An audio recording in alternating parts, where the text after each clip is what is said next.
I'm Reginald Thomas. I'm from Kentucky, state senator, District 13 in Lexington. I believe in that politics, governing, like everything else in life, is a continuous learning experience. I love coming to these conferences. I learn what other states are doing. I learn talking to people about their interest and what motivates them. I learn about new things on the horizon. Just before I came here on set, I was at a workshop on AI. And of course, everybody's talking about AI now and its impact on labor, its impact on education, on healthcare. So I was at a workshop that talked about AI and its impact on the labor and employment market. So it's just a great tool for learning, for educating yourself, and making what you do as a legislator relevant to the people in your state. And my district is what I call the heart of Lexington, Kentucky. If you're downtown Lexington, you're in my district. If you're at the University of Kentucky, you're in my district.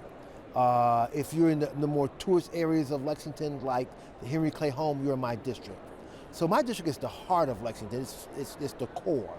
And I will tell you that the two most important aspects of life in my district are, one, education. I come from a district that's relatively well educated. You would expect that with the University of Kentucky being in my district, but also Transylvania University, a small private college, is also in my district. The community college is in my district, and the office building, the central core office building for the Fayette County Public Schools is in my district. So education is very important to my constituents. And a close second, or I might say even a 1A and 1B, is healthcare. The University of Kentucky is the largest employer in my district. The University of Kentucky Medical Center employs several thousand people in Lexington and central Kentucky. So those two areas are really important to my community, education and healthcare. Kentucky was probably one of the first states to take a hard look at AI. We've had an AI task force, a legislative task force in our state for the last 3 years.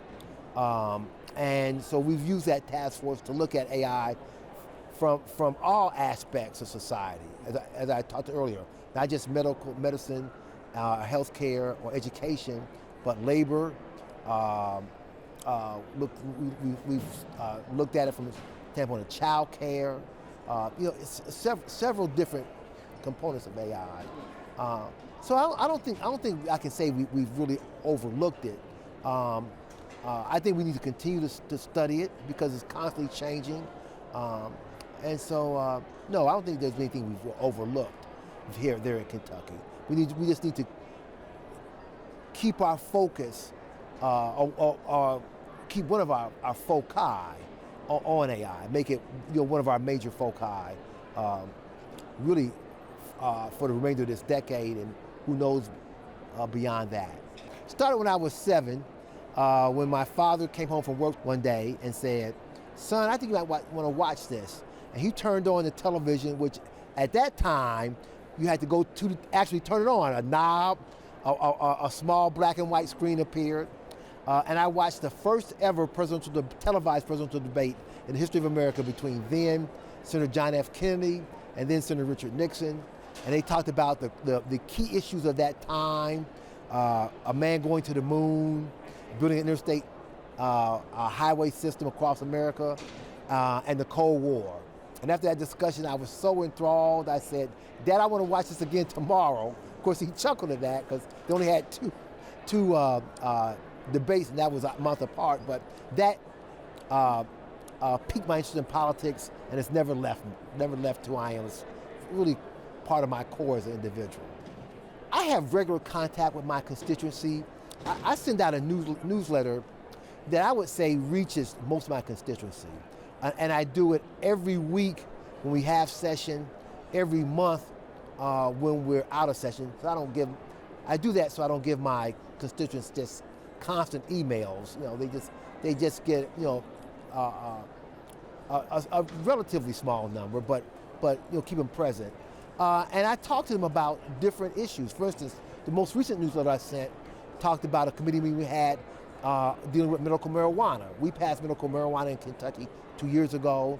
I want to give them an update on what we're doing in Kentucky on medical marijuana now that it's up and running in our state.